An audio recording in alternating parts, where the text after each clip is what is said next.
औज़ुबिल्लाहि मिनश्शैतानिर्रजीम बिस्मिल्लाहिर्रहमानिर्रहीम। बरतानिया में कोरोना वायरस की सामने आने वाली तब्दील शुदा किस्म ज्यादा तेजी से फैल रही है। सार्स कोविड वायरस 2 की जनियाती तौर पर इस तब्दील शुदा शक्ल को साइंसदानों ने B117 का नाम दिया है। सितंबर में इंग्लैंड में सामने आने वाले इस वायरस में जनियाती तौर पर 23 तब्दीलियां यानी म्यूटेशंस नोट की गई हैं। ये 50 से 70% ज्यादा तेजी से फैल रहा है, मगर इम्कान ज़ाहिर किया गया है कि ये महज इसलिए भी हो सकता है कि ये गंजान आबादी में रहने वालों को लाहक हुआ हो, जिनसे वायरस फैलना निस्बतन आसान होता है।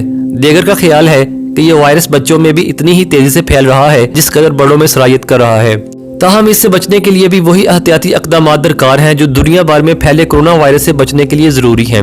वायरस की तब्दील शुदा किस्म अभी अमेरिका में फैलने के शवाहद नहीं मिले, जबकि नई वैक्सीन इससे भी बचा सकेगी या नहीं ये तो बात की बात है। अब मैं आपको पाकिस्तान के हवाले से इस वायरस के बारे में बताता हूँ। वज़ीर-ए-आज़म के मशीर बराए सेहत डॉक्टर फैसल ने कहा है कि बरतानिया में सामने आने वाले कोरोना वायरस के नए स्ट्रेन के पाकिस्तान में पहुंचने के शवाहद नहीं मिले। प्रोफेसर डॉक्टर अताउर रहमान ने जो दावा किया है उन्होंने इसका कोई साइंसी सबूत पेश नहीं किया और ना ही हमारे पास इस तरह का कोई सबूत मौजूद है। मैं उम्मीद करता हूँ कि ये इन्फॉर्मेशन आपको अच्छी लगी होगी। अगर इन्फॉर्मेशन अच्छी लगे तो इसको ज्यादा से ज्यादा शेयर कीजिए और मेरे इस चैनल को सब्सक्राइब भी कर लीजिए। मैं मिलूंगा आपसे एक नई वीडियो में, तब तक के लिए आप अपना बहुत सा ख्याल रखिएगा। Thanks for watching this video. Allah Hafiz.